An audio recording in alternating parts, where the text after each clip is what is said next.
Nature uses few words. When the gale blows, it will not last long. When it rains hard, it lasts but a little while. What causes these to happen? Heaven and earth. Why do we humans go on endlessly about little, when nature does much in a little time? If you open yourself to the Tao, you and the Tao become one.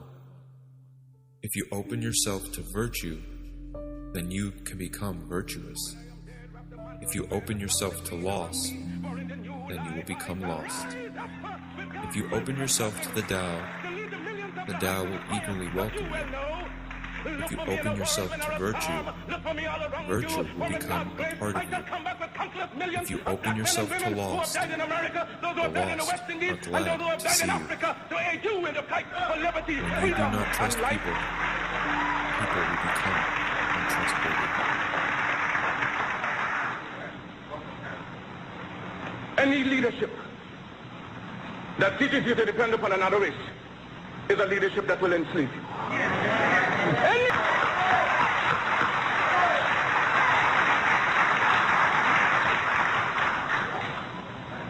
Can we do it? We can do it. We shall do it. We have prayed to God for vision and for leadership. And He has given us our universal vision. A vision that will not limit our possibilities to America. A vision that will not limit our possibilities to the West Indies, but a vision that said there must be a free and redeemed Africa. Christ the crucified, Christ the despised. We appeal to you for help, for succor, for leadership. When you endeavor to carry your burden up the heights of Calvary, when white men scorned you, when white men scorned you, when white men spat upon you, when white men pierced your side out of it blood and water gushed forth, it was a black man in the name of Simon the Syrian who took your cross and bore it up the heights of Calvary. And now that we are bearing our burden of being so heavy, we just ask that you just help us on up the heights. Oh yes, the cause is grand, the cause is glory. Surely we shall not turn back. Oh, sail on, sail on, sail on, oh mighty ship of state, sail on until the flag of the red, the black, and the green is perched upon the hills of their Africa. Because the time has come for the black man to forget his hero worship of other races and to create and emulate heroes of his own. We must canonize our own saints, create our own martyrs, and elevate the positions of fame and honor black men and women who have made a distinct contribution to our racial history. Sojourner Truth is worthy of a place of sainthood alongside the Joan of Arc. Crispus Attucks and George William Gordon are entitled to the halo of martyrdom with no less glory than the martyrs of any other race.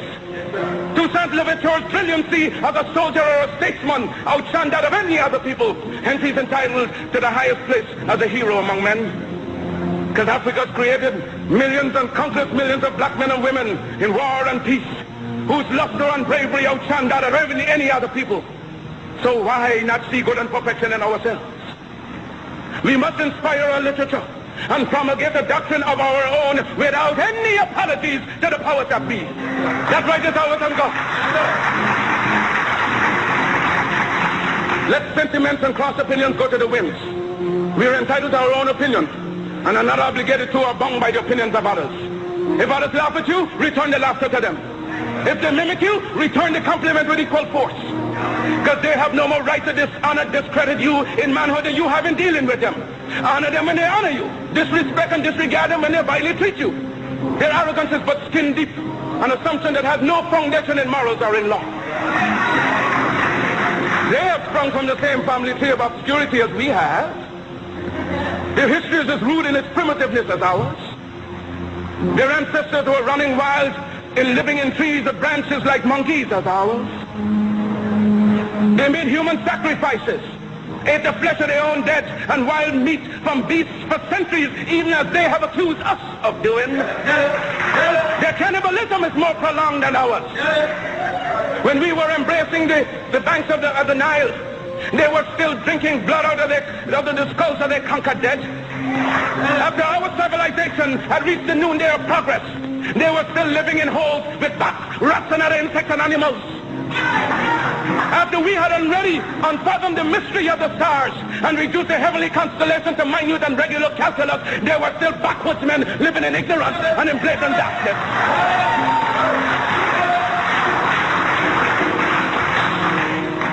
The world is indebted to us for the benefits of civilization. They stole our arts and sciences from Africa. Then why should we be ashamed of ourselves? Their modern improvements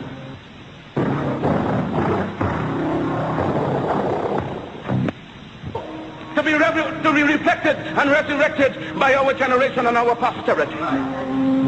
Why should we be discouraged if somebody laughs at us today?